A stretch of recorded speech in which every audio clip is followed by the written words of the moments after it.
आज हम करेंगे क्लास 10th का sample paper.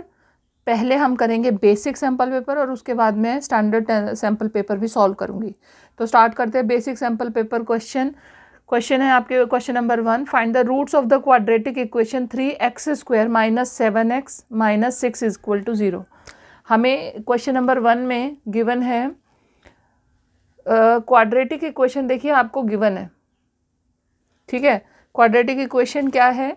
3x² minus 7x minus 6 is equal to 0।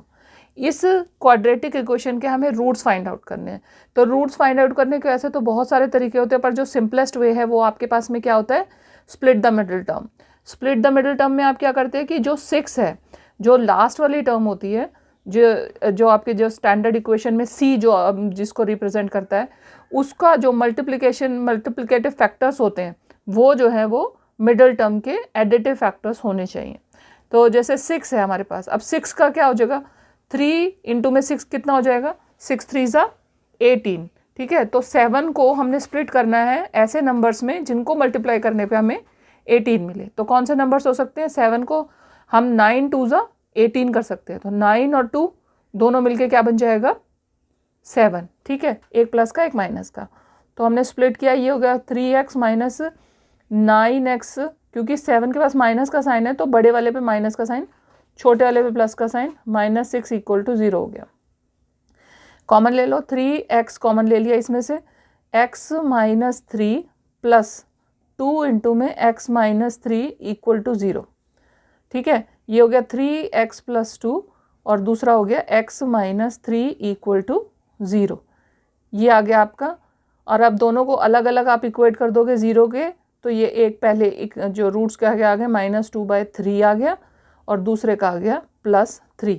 तो ये हो गया आपका क्वेश्चन नंबर 1 का फर्स्ट पार्ट।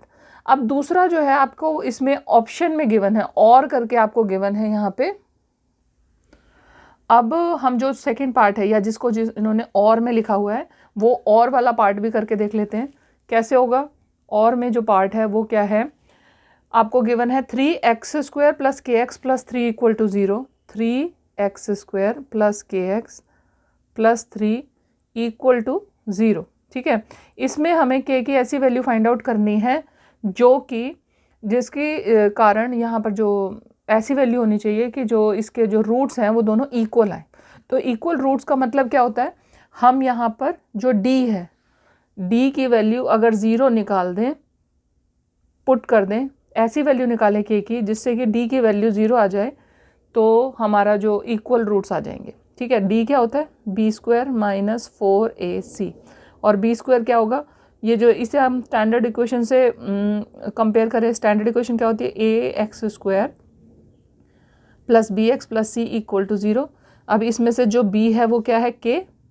तो ये आ गया k² माइनस 4, a क्या है हमारा? 3, और c क्या है? वो भी 3, ठीक है। इक्वल टू हमने लिख दिया 0।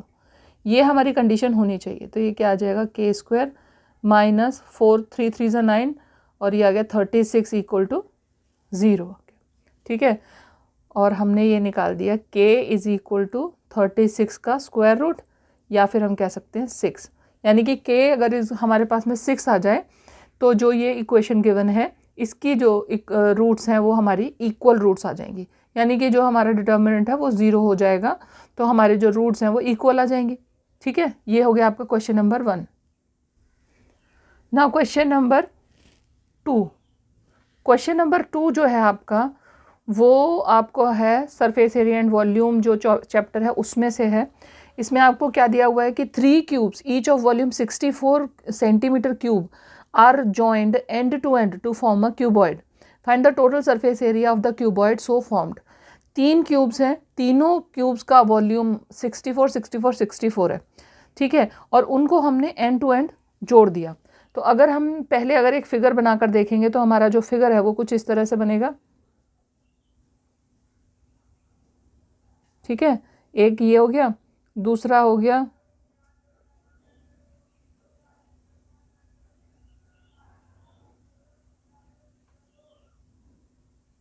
ठीक है, और तीसरा भी इसी तरह से हो जाएगा। ये हो गया। अब इन तीनों को मैं जोड़ दूंगी तो मेरे पास में ये एक बड़ा सा क्यूब इस तरीके से बन जाएगा।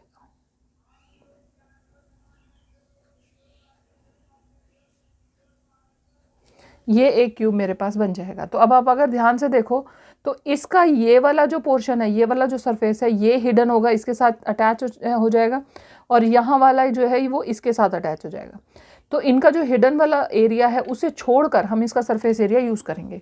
तो पहले हमें वॉल्यूम पता है, वॉल्यूम हमें पता होने से हम इसकी साइड फाइंड आउट कर सकते हैं। तो वॉल्यूम ऑफ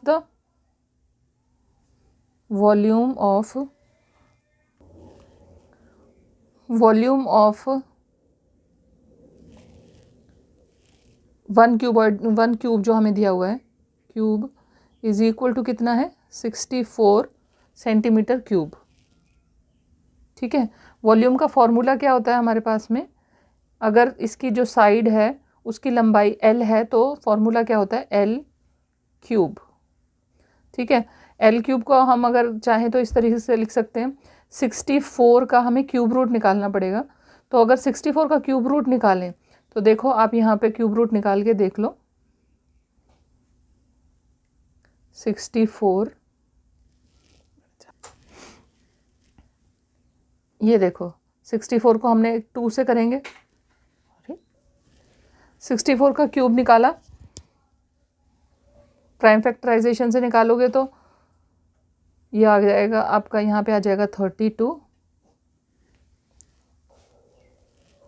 तो 64 का क्यूब रूट निकाला हमने प्राइम फैक्टराइजेशन से, 2 से करेंगे 32। ठीक है, फिर 2 से किया, 32 के नीचे आ जाएगा 16, फिर आ गया 8, 4, 2 2 ज़ा 4। तो देखो आपके पास में जो फैक्टराइजेशन आपने किया तो 2 2 और 2, तो ये आ गया आपके पास में, यहाँ पे आप कह सकते हो 4 इंटू 4 इंटू 4, ठीक है, सेंटीमीटर क्यूब। तो L की वैल्यू कैसे निकालोगे, साइड इज इक्वल टू आपके पास में क्या आ जाएगी, side is equal to L का क्यूब रूट, ओहो L क्यूब का cube root, sorry, is equal to L is equal to 64 का क्यूब रूट किया आपने तो कितना आ गया, 4 सेंटीमीटर आ गया ये आपके पास में। अब देखिए 4 सेंटीमीटर तो आपने साइड निकाल ली क्वेश्चन नंबर 2 में, 4 सेंटीमीटर साइड तो आ गई आपकी, साइड यानी कि L हमारे पास में आ गया 4 सेंटीमीटर। जब हमारे पास में साइड आ गई तो अब जो हमने पहले डायग्राम बनाया था उसके हिसाब से देखो सरफेस एरिया जब हम निकालेंगे तो हर एक का जो सरफेस एरिया है उसमें से उसका जो हिडन वाला पार्ट है उसे हम सबट्रैक्ट कर देंगे। तो हमने निकाला total surface area of new cube is equal to क्या हो जाएगा, first total surface area of cube 1 minus उसका जो हिडन वाला पार्ट कितना था हमारे पास में, एक साइड, ठीक है, माइनस में hidden part plus total surface area of cube 2 minus में हिडन पार्ट प्लस में total surface area of cube 3 minus में हिडन पार्ट। तो अब देखो इसका जो हिडन पार्ट है, टोटल सरफेस एरिया क्यूब 1 का जब हमने टोटल सरफेस एरिया निकाला तो वो कितना था, टोटल सरफेस एरिया होता है कितना, 6L²,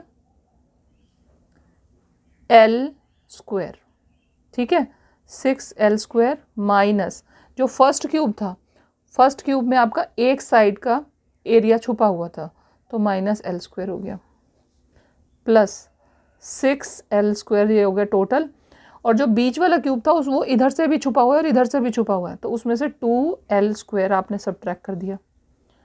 फिर तीसरा आपके पास में था, उसमें एक साइड का अंदर वाला छुपा हुआ है तो उसमें से भी आपने L² सबट्रैक्ट कर दिया। ठीक है, अब देखो 6 माइनस L, L² कॉमन ले लिया तो 6 - 1 5L², प्लस यहाँ पे 6 माइनस और 4l² प्लस 6 माइनस 1 5l², ये हो गया। 5 + 5 10 और 14 14l²। 14l² की जगह हमने रख दिया, साइड हमें मिली थी 4/4 सेंटीमीटर स्क्वायर। तो ये हो गया 4 4 ज़ा 16 और 16 को 14 से आपने मल्टीप्लाई किया तो आपके पास में आंसर आ जाएगा 224 सेंटीमीटर स्क्वायर। तो ये हो गया आपका question number 2 complete. Now question number 3।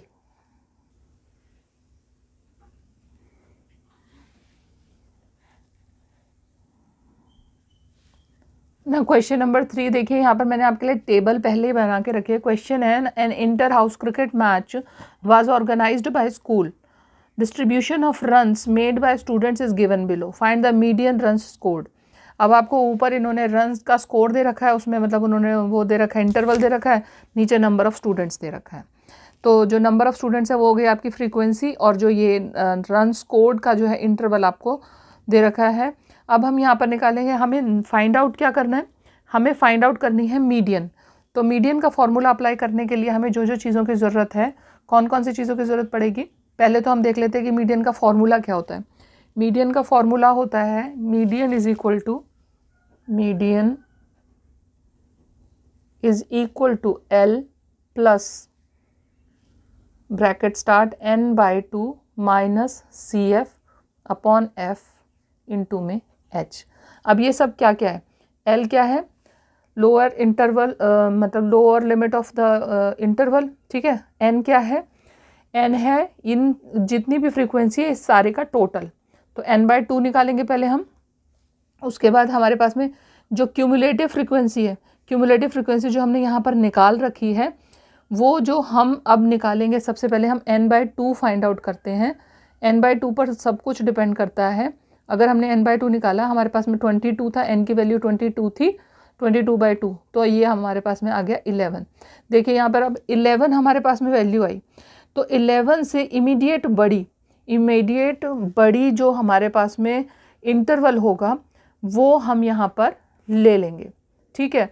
तो 11 से इमीडिएट बड़ा कौन सा है, ये इंटरवल हमारा हो गया, ठीक है, ये इंटरवल हम ले लेंगे। अब इसमें जो हमारे इस इंटरवल की जो लोअर लिमिट है वो हो जाएगी हमारी L की वैल्यू क्या आ जाएगी 40।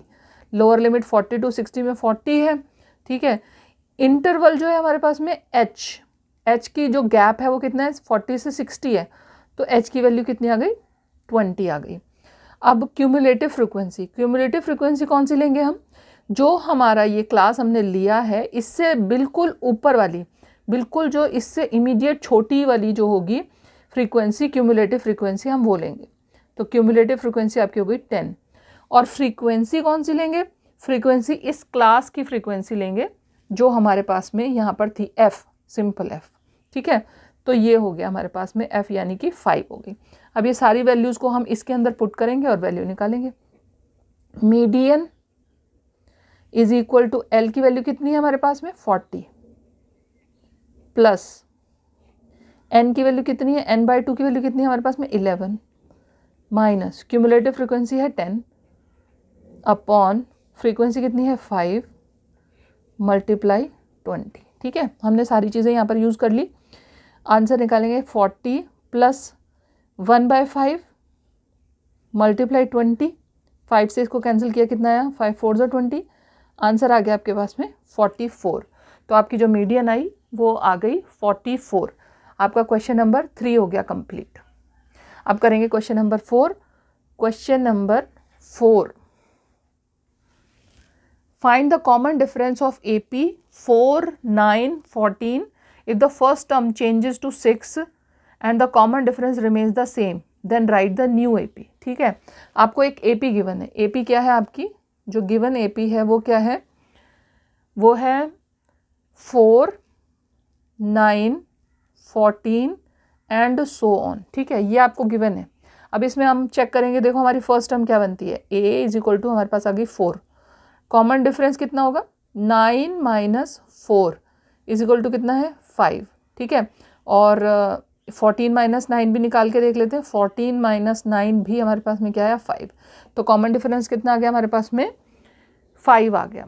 अब हमें करना क्या है, हमें अगर हमारी फर्स्ट टर्म 6 बन जाए, 4 की जगह 6 बन जाए और डी जो है वो हमारा सेम रहे, तो हमारी नई फ्रीक्वेंसी क्या, नई एपी क्या बनेगी। तो न्यू एपी में new AP A is equal to 6 ले लिया, डी इज इक्वल टू 5 ले लिया। तो एपी क्या बन जाएगी 6 plus 5, 6 plus 5 plus 5, 6 plus 3 5, 3 multiply 5 and so on. ठीक है, तो ये आ गई आपके पास में 6 प्लस 11 16, फिर आ जाएगी 5 3 ज़ा 15, 15 और 6 कितना हो जाएगा, ये हो जाएगा 21 एंड सो ऑन। इस तरह से आपकी आ गई नई जो फ्रीक्वेंसी आई वो इस तरीके से आ गई। देखिए 6 से 6 और 5 11 हुआ, 11 से 16 हुआ, 11 और 16 में आपने 5 ऐड किया तो 21 बन गया एंड सो ऑन। ये आ गई आपकी नई AP. Now question number 5। Question number 5 के लिए भी आपको एक टेबल की ज़रूरत है। देखिए ये है आपकी क्वेश्चन नंबर 5 की, देखिए ये आपके लिए क्वेश्चन नंबर 5 की मैंने टेबल यहाँ पर बनाकर रखी हुई है। टेबल में आपको जो दिया हुआ है, फाइंड आउट क्या करना है आपको, मॉड फाइंड आउट। मॉड तो दे रखा है आपको, जो मॉड है वो गिवन है। मॉड कितना दे रखा है 38 दे रखा है और वैल्यू हमें एक्स की फाइंड आउट करनी है। तो मॉड हमारे पास में पहले है, ये सारी वो इंटरवल और जो फ्रीक्वेंसी हमें गिवन है वो मैंने लिखी हुई है। यहाँ पर हमें एक्स की वैल्यू फाइंड आउट करनी है।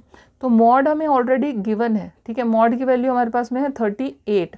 जब मॉड की वैल्यू हमारे 38 है तो वो जो वैल्यू है वो आ किस में रही है, यहाँ पर देखो हमारे पास में जो वैल्यू आएगी वो किस में आएगी 30 to 40 में आएगी। ठीक है, तो हमने यहाँ पर ले लिया ये जो हमारा ये वाला जो हमारा इंटरवल था ये हम ले लेंगे मॉड क्लास के हिसाब से। ठीक है, मॉडल क्लास ले ली हमने यहाँ पे। अब इसमें आप देखो लोअर लिमिट कितनी है, L इज इक्वल टू कितना है 30, क्योंकि ये 30 to 40 है तो लोअर लिमिट आपके पास में आ गई 30। अब जो इस क्लास का फ्रीक्वेंसी है उसे हम क्या कहते हैं F1, इसके ऊपर वाली को कहते हैं F0 और नीचे वाली को क्या कहते हैं F2। ठीक है, अब और इसकी जो लोअर क्लास है वो तो हमने, वो लोअर लिमिट है वो तो हमने देख ही ली, L इज इक्वल टू 30 है। तो हमने ये सारी की सारी वैल्यूज़ हम यहाँ पे लिख लेते हैं। F0 कितना है हमारे पास में 12, F1 इज इक्वल टू है 16 और F2 is equal to x है। अब हम इसमें मॉड का फॉर्मूला अप्लाई करेंगे। मॉड का फॉर्मूला क्या होता है, mode is equal to L plus F1 minus F0 upon 2 F1 minus F0 minus F2 multiply H। ठीक है, अब इसमें वैल्यू L की वैल्यू पुट किया हमने 30 प्लस F1 की वैल्यू कितनी है 16 माइनस F0 की वैल्यू है 12 अपॉन 2 इंटू में F1 यानी कि 16 माइनस F0 की वैल्यू कितनी है 12 माइनस x इंटू में h की वैल्यू कितनी है, h की तो हमने लिखी ही नहीं, h की वैल्यू है हमारे पास में 10। जो इनका जो डिफरेंस है, इंटरवल का डिफरेंस जो है वो कितना है 10 है। लेंथ ऑफ द इंटरवल कितनी है हमारे पास में 10 है, तो हमने h की वैल्यू यहाँ पर लिख ली 10। ठीक है, ये आ गया। अब इसे हम सॉल्व करेंगे और सॉल्व करके अब यहाँ पर हमारे पास मॉड की वैल्यू क्योंकि गिवन है तो हम यहाँ पे 38 लिख लेते हैं। अब ये 30 इधर ट्रांसफ़र कर दो, 38 माइनस 30 डायरेक्ट मैं 8 लिख देती हूँ यहाँ पे, और 16 माइनस 12 ये आ जाएगा आपका 4 अपॉन 2 इंटू में 16 कितना हो गया 32 माइनस 12, 32 माइनस 12 कितना हो जाएगा 20 माइनस x इंटू में 10 हो गया। ठीक है, ये आ गया आपके पास। अब इसे कैंसिल कर लो, 4 से 4 2 ज़ा 8 और 2 से 2 5 ज़ा 10। ठीक है, तो ये 20 माइनस एक्स को ऊपर ले गए, 20 minus x is equal to हो गया 5। ये 5 इधर शफल करा, आपको मिल गया x is equal to 15। x की जो वैल्यू है आपके पास में आ गई 15। ये हो गया आपका question number 5। Now question number 6। Now question number 6, इसमें देखो आपको जो फिगर गिवन है एक्स वाई और M N are the tangents drawn at the end points of the diameter DE of the circle with center O। हमें prove करना है कि X Y is parallel to M N. ये आपकी book का ही question है। देखिए यहाँ पर हम इसे यूज़ करेंगे, क्या यूज़ करने वाले हैं हम, जो हमने पहले उसमें बुक में पढ़ा हुआ है, जो थ्योरम होती है, क्या थ्योरम होती है कि जो रेडियस है वो टेंजेंट पे हमेशा परपेंडिकुलर ड्रॉ करती है। तो ये थ्योरम हम यहाँ पर यूज़ करेंगे। पहले हमने क्या लिया, हम पहले लेंगे कंसिडर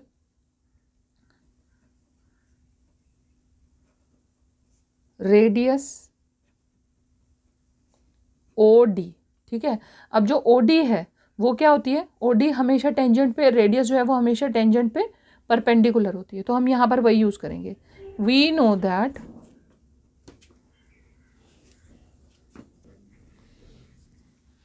दैट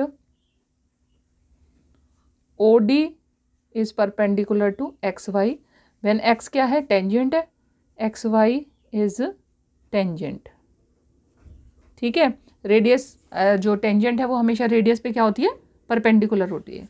तो हमारा जो एंगल है, एंगल ओ डी एक्स या ओ डी वाई, कोई सा भी आप एंगल ले लो, इज इक्वल टू 90 डिग्री। ठीक है, अब ये इसमें परपेंडिकुलर है, हमारे पास में ये एंगल आ गया। फिर हमने लेना है consider O E.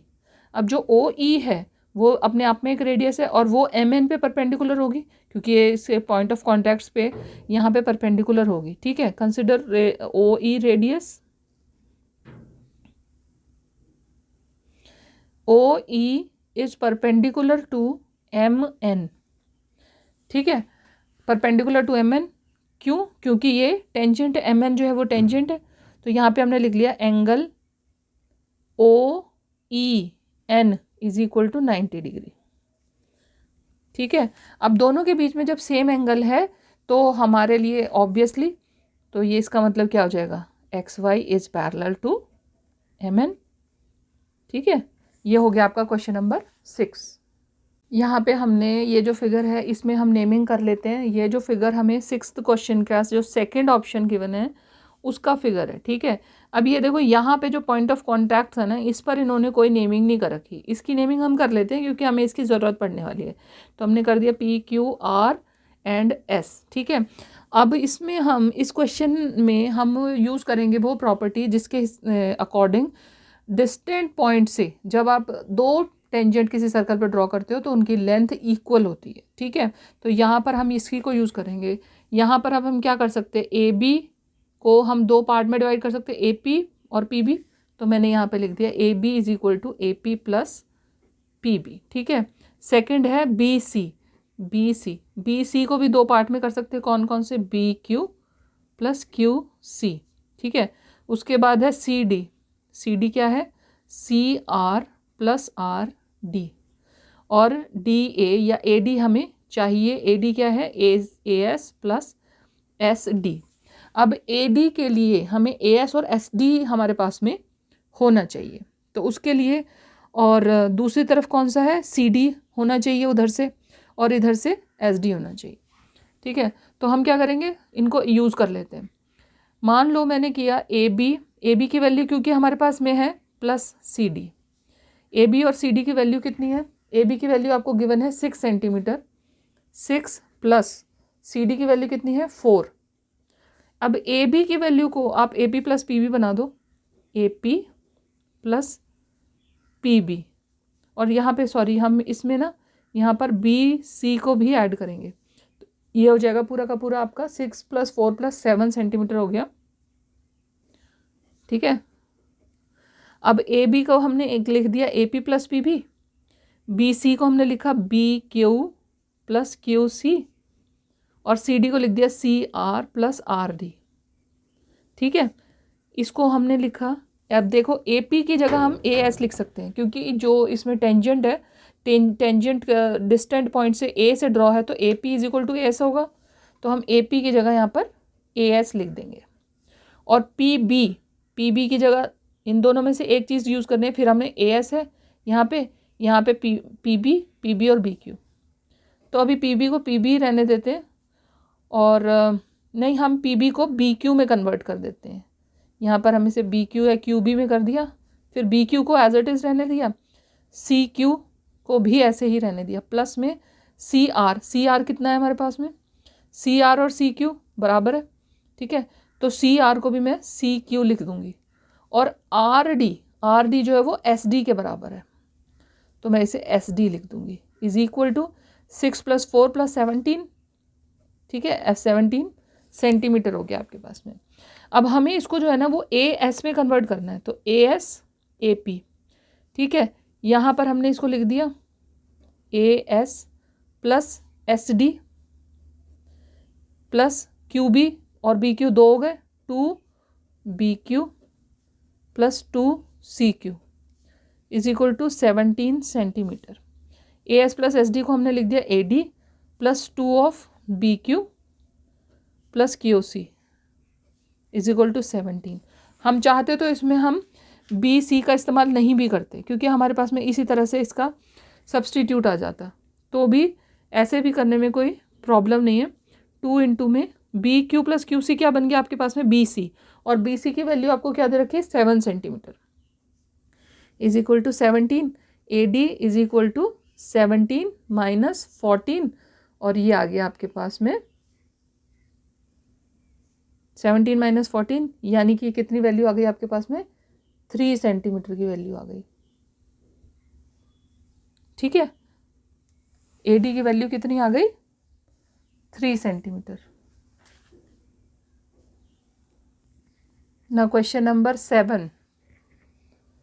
An AP 5, 8, 11 has 40 terms. Find the last term, also find the sum of the last 10 terms. देखो इन्होंने पहले ही बता दिया कि 40 टर्म्स हैं और लास्ट टर्म फाइंड आउट करनी है। तो जो AP है वो क्या क्या है आपके पास में 5, 8, 11 एंड सो ऑन, ठीक है। A क्या हो जाएगा आपका 5 हो गया, D इज इक्वल टू हो गया 8 माइनस 5 कितना होगा 3 होगा, n इज इक्वल टू 40 आपको पहले से बता रखा है, ठीक है, तो हमने nth टर्म निकाली तो हमारे पास में क्या आ जाएगा a plus 40 minus 1 d, a कितना है 5 प्लस 40 माइनस 1 कितना हो जाएगा 39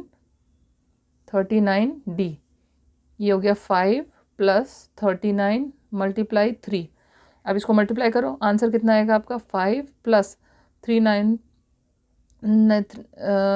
से 27 का 7 कैरी 2, 3 3 ज़ा 9 और 2 1 11, तो ये हो गया आपका 7 और 5 को ऐड किया तो कितना होगा 12 122 आ गया, ये हो गई तो आपकी A40, यानी कि लास्ट टर्म जो इन्होंने बोली थी। और अब हम क्या निकालेंगे सम निकालेंगे S10 इज इक्वल टू कितना हो जाएगा, हमारे पास में फॉर्मूला क्या होता है SN का फॉर्मूला होता है n/2 2a plus n minus 1 d, ठीक है, तो S10 निकालेंगे तो क्या होगा 10/2 2a क्या है 5 प्लस 10 माइनस 1 d कितना है 3, ठीक है, 10 कितना हो गया 10/2 हो गया 5 5 2 ज़ा 10 प्लस 10 माइनस 1 कितना हो गया 9 और 9 3 ज़ा 27 हो गया, तो ये हो गया आपका 27, और आंसर कितना आ जाएगा आपका 5 इंटू में 37 इज इक्वल टू, ये आंसर आ जाएगा आपका 180। Now question number 8, a tree is broken due to the storm in such a way that the top of the tree touches the ground and makes an angle of 30 degree with the ground, length of the broken upper part of the tree is 8 metres, find the height of the tree before it was broken. देखो यहाँ पर ये जो question है ये आपकी book का ही question है, एक सिंपल सा फिगर बनता है इसका, कैसे फिगर बनेगा, देखो ये ट्री है, ठीक है, ये ट्री बीच में से आधा टूटकर नीचे की तरफ मुड़ गया, इसका जो ऊपर वाला पोर्शन जो टूटकर नीचे गिरा है उसकी लेंथ हमें 8 मीटर गिवन है, और जो पार्ट नीचे गिरा है वो ग्राउंड के साथ 30 डिग्री का एंगल बनाता है, तो हमें इसमें हाइट ऑफ द ट्री निकालनी है। अब देखो इसमें हमारे पास में क्या है और हमें क्या फाइंड आउट करना है, इस पर डिपेंड करता है कि रेशियो कौन सी लगेगी। हम ये जो हाइट है हमें ये फाइंड आउट करनी है, ठीक है, क्योंकि हमें जो टोटल हाइट है ट्री की वो फाइंड आउट करनी है, तो दिस प्लस दिस ही होगी ना, क्योंकि जब वो टूट के गिरा उससे पहले तो जब जुड़ा हुआ था तो ये और ये दोनों मिलकर ही उसकी हाइट बना रहे थे, तो यहाँ पर हम परपेंडिकुलर और हाइपोटेन्यूस इन दोनों का यूज़ कर सकते हैं। तो कौन सी रेशियो है जिसमें दोनों चीज़ें यूज़ हो सकती हैं? वो है हमारे पास में साइन 30 का यूज़ करेंगे यहाँ पे। Sine 30 degree is equal to perpendicular upon hypotenuse.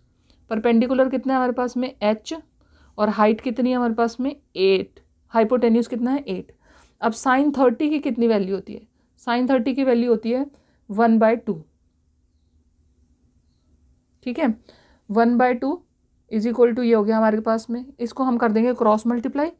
ये जो 8 है ये ऊपर चला जाएगा, हमारे पास आ गया h इज इक्वल टू 8/2 यानी कि 4।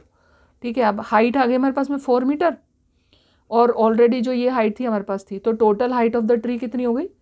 Total height of tree is equal to 8 + 4 metre, यानी कि 12 मीटर हाइट थी उसकी पहले। ठीक है, अब इसमें एक ऑप्शन और दिया हुआ है आपको, वो ऑप्शन भी हम यहाँ कर लेते हैं। ऑप्शन में है 2 poles of equal heights are standing opposite each other on either side of the road 80 metre wide. ये क्वेश्चन भी आपका बुक का ही क्वेश्चन है। यहाँ पर देखो, इक्वल हाइट के 2 पोल्स हैं,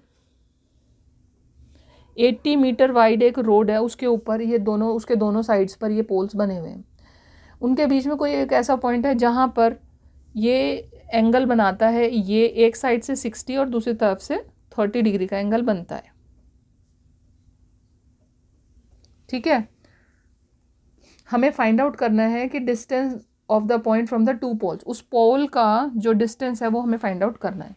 यहाँ पर भी x है और यहाँ पर भी x है, जो हाइट है वो यहाँ पर भी x है और यहाँ पर भी x है, क्योंकि दोनों इक्वल हाइट के पोल्स हैं। अच्छा, अब देखो इसमें आप क्या यूज़ करोगे? आपके पास में बेस है, हाइट है, इसे हम h ले लेते हैं क्योंकि नीचे वाले को हम x यूज़ करेंगे। ये h है और ये भी h ही इसको यूज़ करेंगे हम। ठीक है, क्योंकि यहाँ पर नीचे हमें x यूज़ करना है। तो मान लेते हैं कि ये जो इतना पोर्शन है इस पॉइंट से, ये है x, तो दूसरा कितना हो जाएगा? 80 - x हो जाएगा। ठीक है, क्योंकि हमें तो कोशिश ये करनी है कि एक ही वेरिएबल में आए सारा मामला। ठीक है, अब ये जो है इसे हम नेम कर देते हैं ABCDE। ट्राइंगल ABE ले लिया हमने पहले। अब इसमें हमारे पास में हाइट है, बेस है। हाइट और बेस मिलाकर कौन सी रेशियो का यूज़ हो सकता है? 10 60। इसके बाद 60 डिग्री का एंगल है।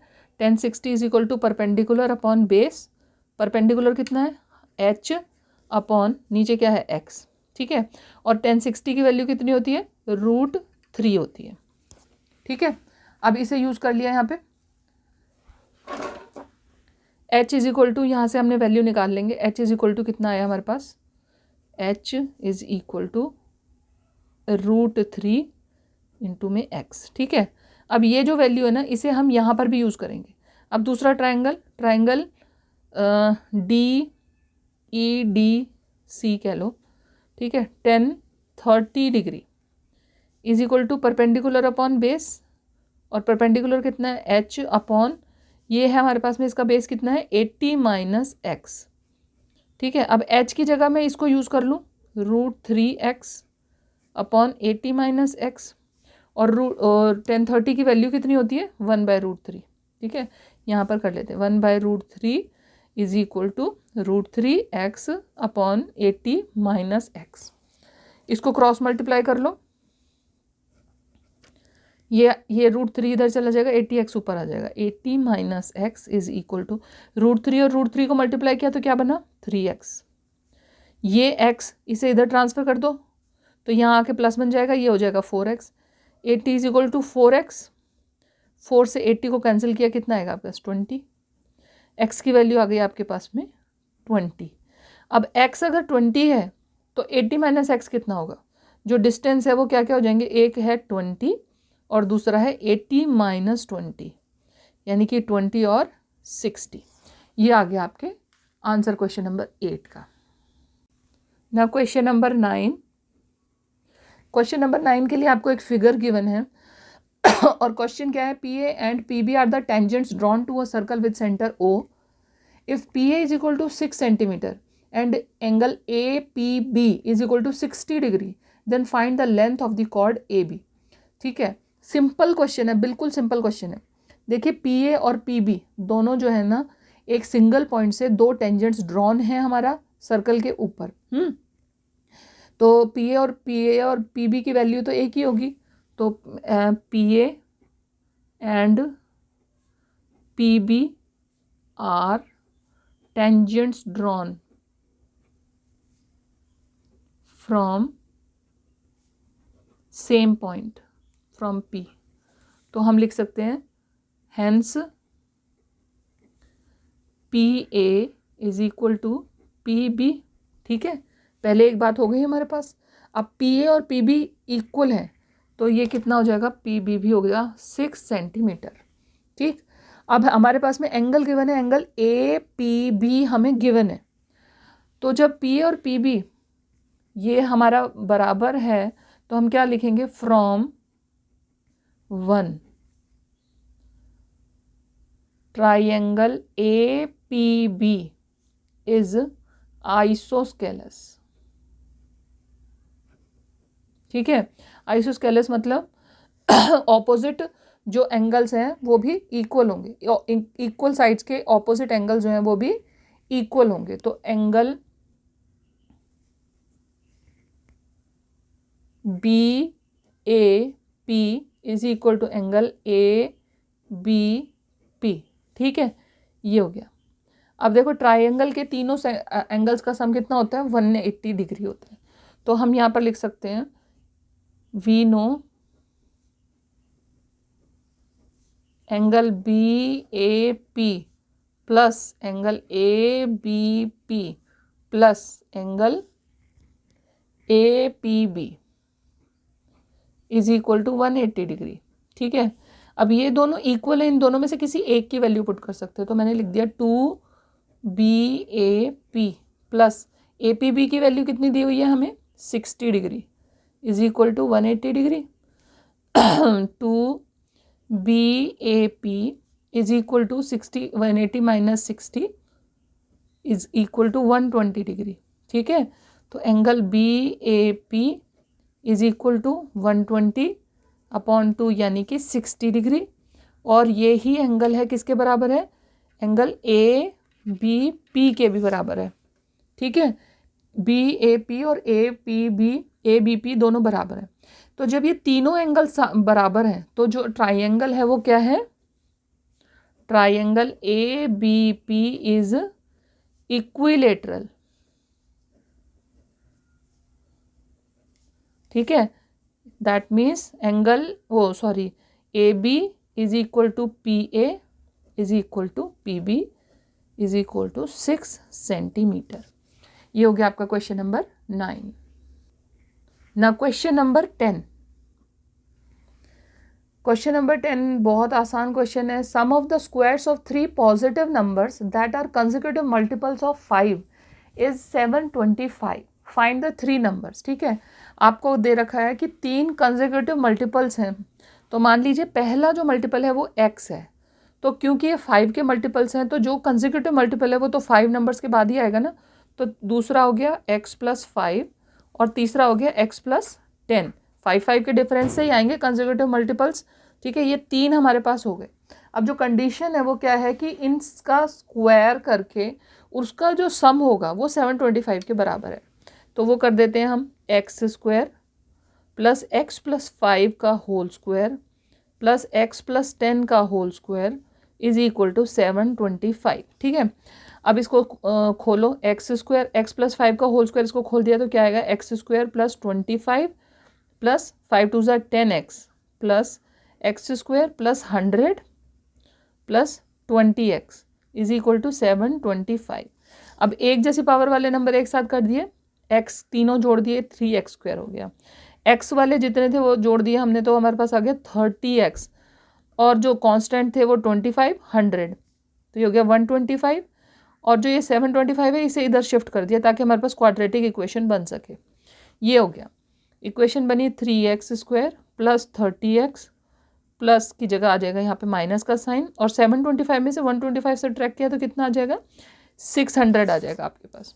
अब देखो इन सब में 3 कॉमन है, अगर हम चाहें तो 3 से इसको डिवाइड कर देंगे, और हमारे पास आ गया X square plus 10x minus 20 equal to 0, sorry 200 equal to 0। अब इसे हम split the middle term use करके सॉल्व कर सकते हैं। 10 को हमें ऐसे नंबर्स में डिवाइड करना है जिनका मल्टीप्लिकेशन करने पर 200 बनता हो।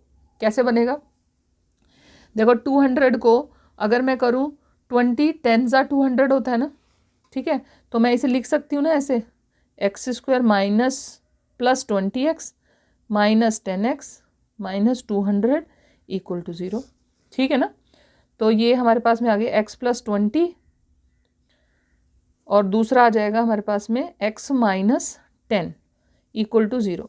अब देखो जो x की दो वैल्यू आई, एक आई माइनस 20 और एक आई 10 प्लस का 10, क्योंकि हमें पहले से ही गिवन था कि जो नंबर्स हैं वो पॉजिटिव नंबर्स हैं, तो 20 को हम डिक्लाइन कर देंगे और हम प्लस 10 को यहाँ पर यूज़ करेंगे।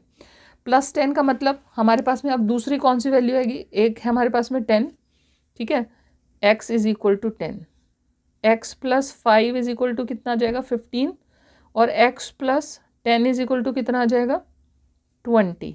आप चाहो तो इनको स्क्वायर करके ऐड करके भी देख सकते हो। देखो यहाँ पे आप करोगे 10 का हो जाएगा 100, 15 का होता है 225 और 20 का हो जाएगा 400। इनको ऐड किया तो आपके पास में आ जाएगा ना 725, 725 आ गया।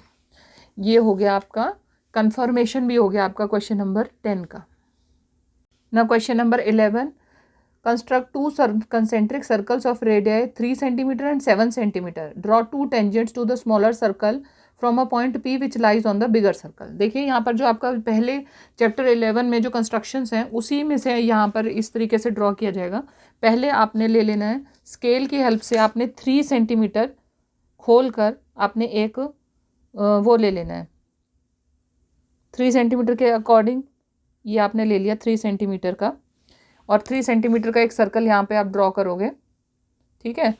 3 सेंटीमीटर का सर्कल ड्रॉ करेंगे। यहाँ पे मैंने एक सर्कल ड्रॉ किया 3 सेंटीमीटर का। देखिए यहाँ पे करती हूँ मैं,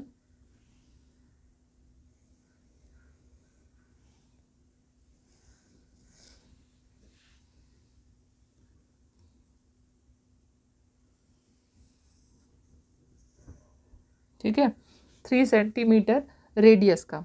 अब इसी पे आपको जो दूसरा सर्कल ड्रॉ करना है वो भी कंसेंट्रिक सर्कल ड्रॉ करना है 7 सेंटीमीटर रेडियस का। तो अब मैं यहाँ पर ले लूँगी 7 सेंटीमीटर, 7 सेंटीमीटर रेडियस ले ली मैंने।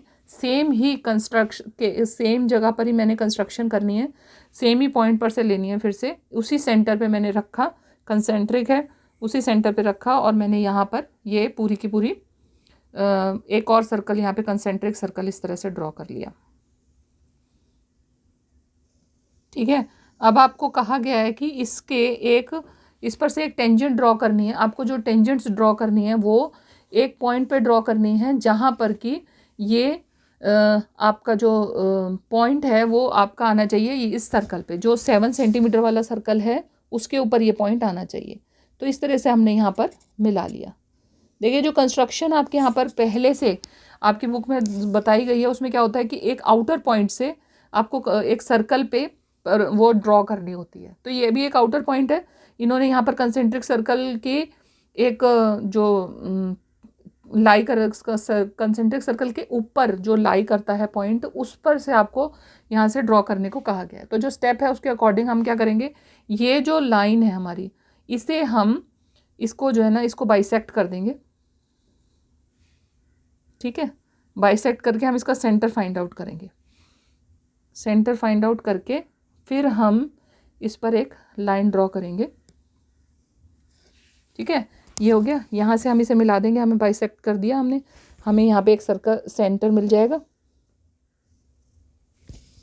ये मिल गया हमें सेंटर। इस सेंटर पर यहाँ इसको सेंटर मान के हम एक सर्कल ड्रॉ करेंगे यहाँ से इस तरीके से, जो इस पूरे के पूरे पोर्शन को मिलाता होगा, ठीक है, इस तरीके से।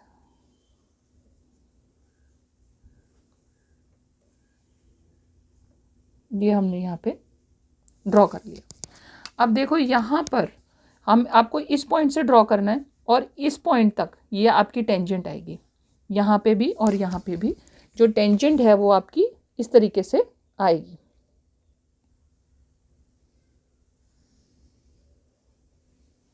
एक ये और एक ये आपकी हो गई दो टेंजेंट्स जो आपको ड्रॉ करनी थी। पहला जो सर्कल था उसमें आपका था 3 सेंटीमीटर, ठीक है। दूसरा जो सर्कल था वो पूरा का पूरा जो बड़ा वाला सर्कल था उसकी आपके पास में जो रेडियस थी वो कितनी थी, 7 सेंटीमीटर। इसे इधर हम लिख लेते हैं, ये पूरी की पूरी क्या है, 7 सेंटीमीटर है, ठीक है। ये हमारी 7 सेंटीमीटर यहाँ से यहाँ तक, ठीक है। ये है हमारी इतनी जो है, ये है 3 सेंटीमीटर। यहाँ से हमें एक आउटर पॉइंट उस आउटर पॉइंट से हमें ड्रॉ करना था और हमने यहाँ पर इसको सेंटर किया और सर्कल ड्रॉ किया। जहाँ पर ये पॉइंट ऑफ इंटरसेक्शन थे वहाँ से हमने दो टेंजेंट्स ड्रॉ कर दी। तो ये आपका जो है ना, आपकी बुक में गिवन जो प्रोसेस है हमने वहीं से यूज़ किया है। और इसके साथ आपको कंस्ट्रक्शन के स्टेप्स भी लिखने हैं। मुझे यहाँ पर कंस्ट्रक्शन के स्टेप्स लिखने की कोई ज़रूरत नहीं है, क्योंकि वो तो जैसे जैसे आप करते हो कंस्ट्रक्शन आप आराम से लिख सकते हो, उसमें कोई प्रॉब्लम नहीं होती है। अब करते हैं हम 11th क्वेश्चन का ही सेकेंड पार्ट।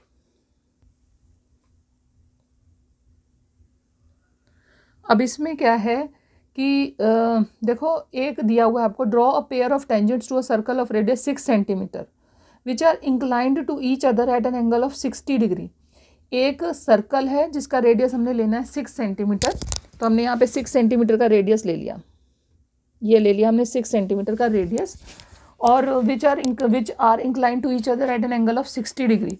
हमें इसमें दो टेंजेंट्स ड्रॉ करनी है जो कि एक दूसरे पर 60 डिग्री के एंगल पर इंक्लाइंड होगी, ठीक है। तो सबसे पहले तो हमने 6 सेंटीमीटर रेडियस का एक सर्कल ड्रॉ कर लिया यहाँ पे।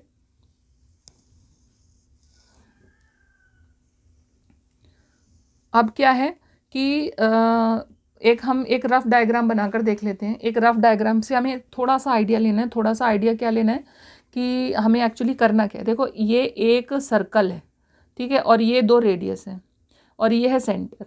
आप इस तरीके से इसको मिलाओगे तो कुछ ये आपके सामने यहाँ पर एक क्वाड्रिलेटरल बन जाएगा। इसके जो ऑपोजिट साइड्स, ऑपोजिट एंगल्स होते हैं, ये इन दोनों का सम क्या होगा, 180 डिग्री होगा, क्योंकि ये 90 का है और ये भी 90 का है, ठीक है। तो ये और ये मिलाकर क्या बनेगा, 180 डिग्री। 180 डिग्री बनेगा।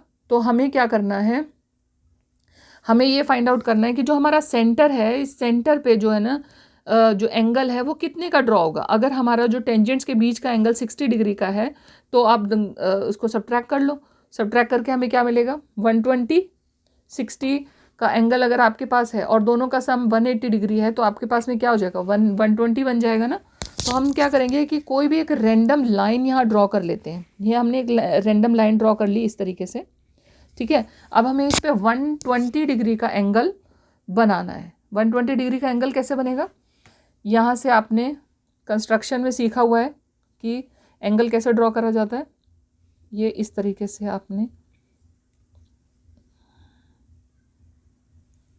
ये आपने ले लिया, ठीक है। यहाँ से ये हो गया 60, फिर यहाँ से ये हो गया आपका 120, ठीक है। ये 120 डिग्री का एंगल बन गया। इसको आप यहाँ से मिला दो।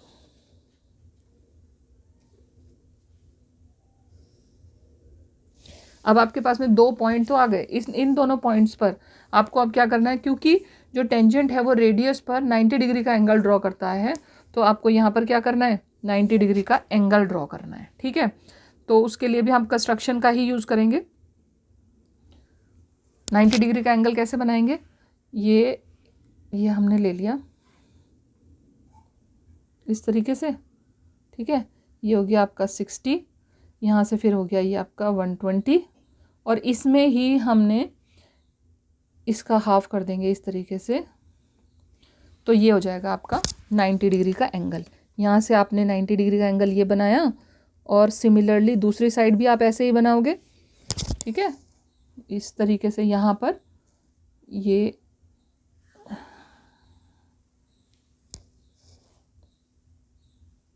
ये 60 हो गया, ये 120 हो गया, और यहाँ पर आपने इस तरीके से इसे भी ड्रॉ कर लिया। ये आपका थोड़ा आगे जाकर मिलेगा, थोड़ा जो पॉइंट है आपका वो थोड़ा आगे जाकर मिलेगा। इस तरह से आपका यहाँ पर ये एक बन जाएगा, ये 60 डिग्री का एंगल आ जाएगा, ये 120 का आ जाएगा, और ये आपकी पूरी कंस्ट्रक्शन हो गई। ठीक है, ये हो गया 6 सेंटीमीटर आपका। तो ये हो गया आपका question number 11 complete. Now question number 12। Question number 12 में आपको एक टेबल दी हुई है। ठीक है, उसको देखकर हमने यहाँ पर एक टेबल क्रिएट कर ली है। The following age wise chart of 300 passengers flying from Delhi to Pune is prepared by the airline staff. देखो, इसमें आपको एक स्पेशल बात है कि ज़्यादातर टेबल्स में आपको क्या दिया हुआ होता है, फ्रीक्वेंसी दी हुई होती है और क्लास इंटरवल्स दिए हुए होते हैं और उनके साथ में फ्रीक्वेंसी होती है। लेकिन यहाँ पे क्या है कि यहाँ पर इन्होंने लेस देन का यूज़ किया, less than 10, less than 20, less than 30, 40, 50, इसी तरह से 80 तक। ठीक है, तो लेस देन का मतलब कि ये जो प्रीवियस वाला सारा का सारा पोर्शन जो है वो इसमें इन्वॉल्व है, इसमें एडेड है। तो ये जो आपकी है ये एक क्यूमुलेटिव फ्रीक्वेंसी है जो आपको गिवन है, यानी कि क्यूमुलेटिव फ्रीक्वेंसी यानी कि इसमें जो प्रीवियस वाली फ्रीक्वेंसी सब ऐड अप है। तो अब सबसे पहला काम जो है वो हम क्या करेंगे, इसमें क्लास इंटरवल बनाया। क्लास इंटरवल बनाने के लिए आप देखो इनमें सब में 10-10 का डिफरेंस है। तो जो क्या होता है कि लेस देन 20 लिखा है तो आपने 20 लिख दिया। ठीक है, फिर लेस देन 30 लिखा है, 30 लिख दिया। और लेस देन 20 और लेस देन 30 के बीच में इंटरवल क्या बनेगा, 20 से 30 का। इसी तरह से 30 से 40 का, 40 से 50 का। और हमने इस तरह से पूरे इंटरवल बना लिए। ठीक है, अब फ्रीक्वेंसी कैसे निकालेंगे? फ्रीक्वेंसी ऐसे निकालेंगे कि हम क्या करते हैं, क्यूमुलेटिव फ्रीक्वेंसी में नई फ्रीक्वेंसीज को ऐड करते जाते हैं। तो यहाँ पर हम क्या करेंगे, हम आगे वाली में से पहले वाली को सब्ट्रैक्ट कर देंगे तो केवल इंटरवल की फ्रीक्वेंसी हमें मिल जाएगी। जैसे जो पहली वाली है वो तो फर्स्ट इंटरवल की है तो उसे पहले कुछ करने की ज़रूरत नहीं है, उसको एज इट इज़ लिख दिया। सेकंड वाले में क्या किया हमने, सेकंड में से फर्स्ट इंटरवल जो कि 0 से 10 का ये 14 वाला हमारे पास में रीडिंग थी, उसको इसमें से सब्ट्रैक्ट कर दिया तो हमारे पास 30 आ गया। उसके बाद हमने नेक्स्ट 82 वाली में से उससे प्रीवियस वाली को सब्ट्रैक्ट कर दिया तो 38 आ गया। इसी तरह से करते करते हमने 300 तक की सारी फ्रीक्वेंसीज़ को सब्ट्रैक्ट करके टेबल बना ली, जिसमें कि ये हो गया हमारा क्लास इंटरवल हो गया और ये हो गई हमारी फ्रीक्वेंसीज़। ठीक है, हमें मीन फाइंड आउट करना है। तो मीन फाइंड आउट करने के लिए हमें क्या क्या चाहिए, हमें चाहिए एक्स और एफ। अब फ्रीक्वेंसी तो हमने निकाल ली, अब इससे रिलेटेड जो इसकी करस्पॉन्डिंग एक्स की वैल्यू भी हमें निकालनी पड़ेगी। एक्स की वैल्यू क्या है, क्लास मार्क। क्लास मार्क क्या होगा, जो इस इंटरवल का सेंटर होगा, मिड, यानी कि lower limit upper limit. Class mark कैसे निकालते हैं, lower limit plus upper limit. ठीक है, lower limit plus upper limit upon 2।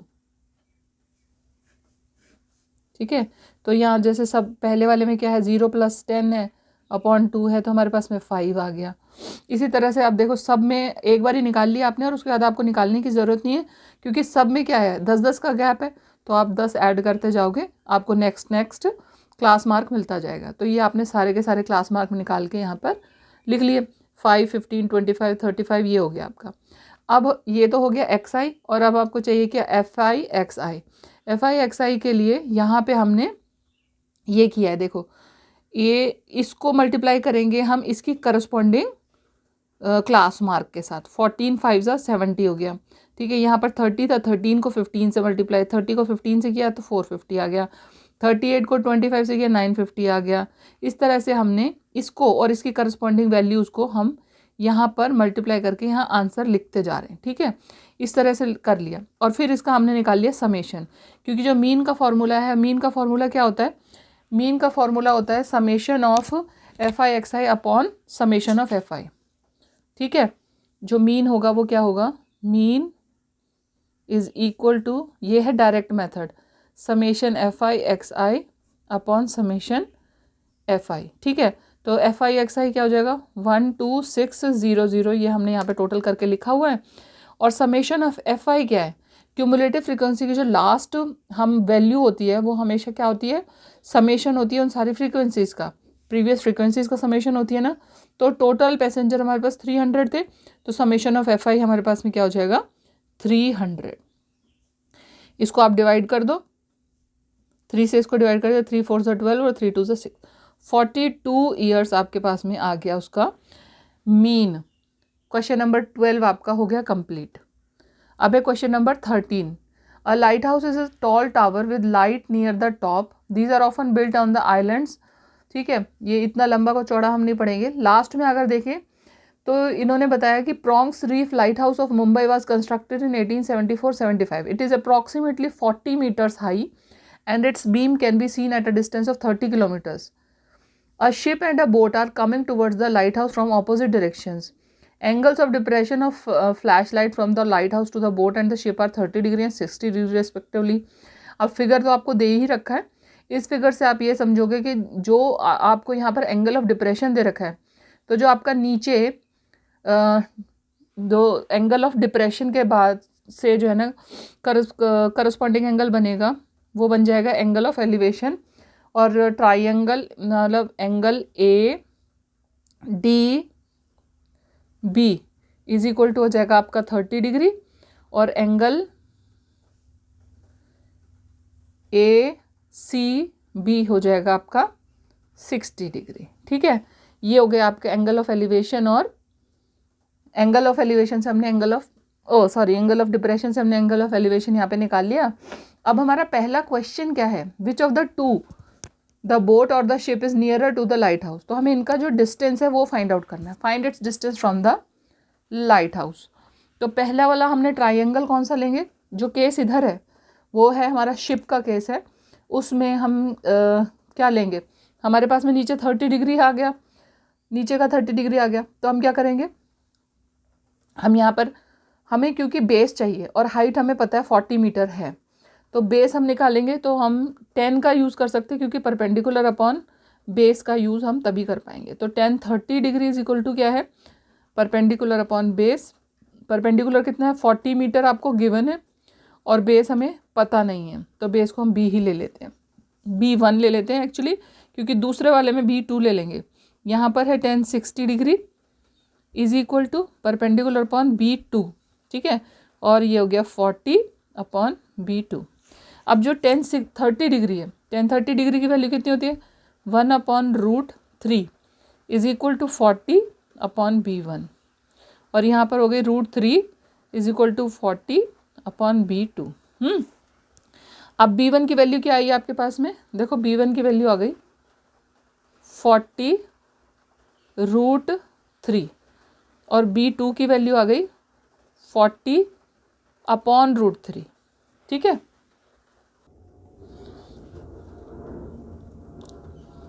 अब यहाँ पर हमारा B1 तो है 40√3 और B2 है हमारा 40 अपॉन √3। ठीक है, B1 माइनस B2 किया हमने, 40√3 माइनस 40 अपॉन √3 किया। अब ये देखने में ही हमें पता चल रहा है ना कि कौन सा बड़ा है इसमें से, और अगर हम ज़्यादा ही चाहते हैं तो हम इसमें ये भी कर सकते हैं, √3 अपॉन √3 कर दिया तो हमें क्या मिल गया 40√3 अपॉन 3। ठीक है, इस तरह से भी आप करके डिफरेंस उसमें देख सकते हो।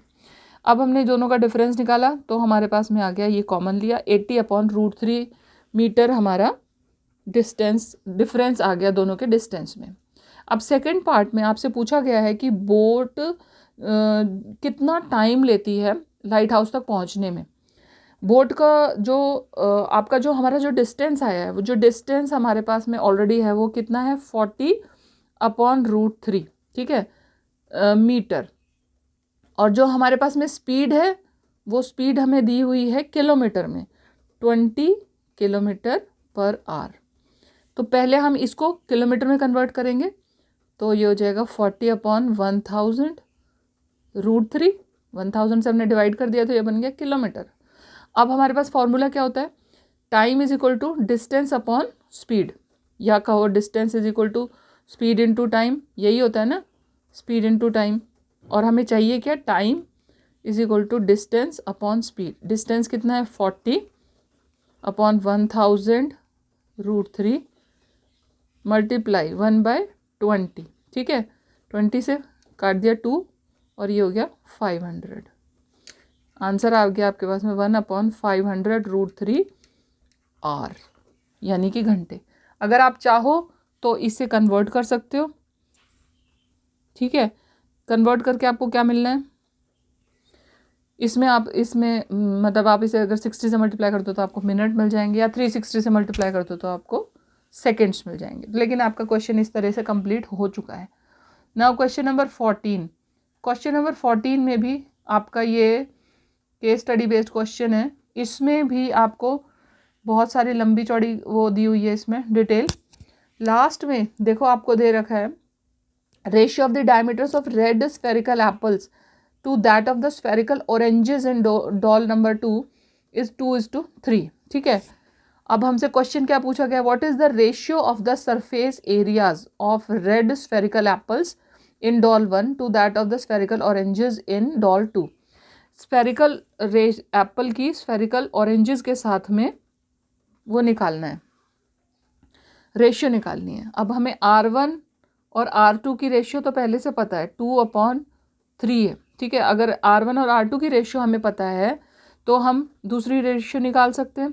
कैसे निकालेंगे, पहले सरफेस एरिया के हमें वो निकालना है, रेशियो निकालना है।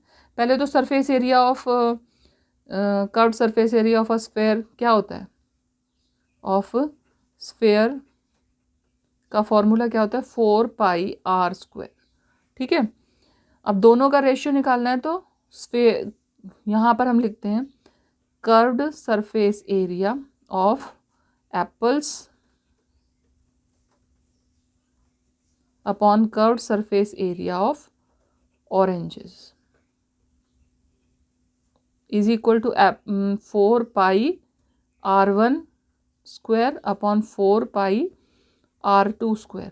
ठीक है, 4π से 4π कैंसिल हो गया, R1² अपॉन R2² रह गया। अब ये क्या है, इसे आप लिख सकते हो R1 अपॉन R2 का होल स्क्वायर भी लिख सकते हो। ठीक है, और अगर इसको ऐसे लिखोगे तो आप इसको 2/3 का होल स्क्वायर भी लिख सकते हो। तो ये बन गया आपका 4/9। ये हो गया आपका क्वेश्चन नंबर 14 का पार्ट 1। ना क्वेश्चन नंबर 14 का part 2। The blue doll of doll number 3 is melted and its clay is used to make the cylindrical drum of doll number 4. If the radius of the drum is also 3 centimeter, find the height of the drum. देखो doll number 3 में जो आपको blue doll दी हुई है उसका जो spherical cylindrical body है वो 3 सेंटीमीटर की इसकी इन्होंने रेडियस दे रखी है। स्फेरिकल हेड भी और सिलेंड्रिकल बॉडी भी, इन दोनों के लिए ही जो रेडियस गिवन है वो 3 सेंटीमीटर है। And the height of the cylindrical body is 8 centimetre. तो यहाँ पे हम लिख लेते हैं पहले तो ब्लू डॉल का जो रेडियस है वो कितना है, radius is equal to 3 centimetre. Height of cylindrical part, ठीक है, height of cylindrical body is 8 centimetre. Height of cylinder is 8 centimetre. हमें क्या करना है, पहले हम इसका टोटल वॉल्यूम फाइंड आउट करेंगे और फिर उससे इक्वेट करेंगे। ठीक है, तो वॉल्यूम कैसे फाइंड आउट करेंगे, स्फेयर का वॉल्यूम क्या होता है 4/3πr³ प्लस सिलेंडर का वॉल्यूम क्या होता है πr² इज इक्वल टू, दूसरा हमें जो जिसमें मोल्ड करना है वो क्या है, उसका जो डॉल नंबर 4 का सिलेंड्रिकल ड्रम है उसमें हमें इसे मोल्ड करना है उस क्ले को। तो हमारे पास में इसका रेडियस इन्होंने दे रखा है, रेडियस ऑफ ड्रम कितना है 3 सेंटीमीटर। ठीक है, 3 सेंटीमीटर इन्होंने यहाँ पर भी रेडियस दे रखा है। ये इसके वॉल्यूम के बराबर होगा। एक सिलेंडर का वॉल्यूम कितना होगा πr²h। ठीक है, इन सब में r जो है कॉमन है, इसके पास भी 3 सेंटीमीटर और इसके पास भी 3 सेंटीमीटर ही है। इन सब में से मैं r और पाई दोनों बाहर ले सकती हूँ। πr² मैंने बाहर ले लिया, 4/3r plus h is equal to πr²h। ठीक है, πr² से πr² कैंसिल हो गया क्योंकि r की वैल्यू दोनों जगह बराबर है।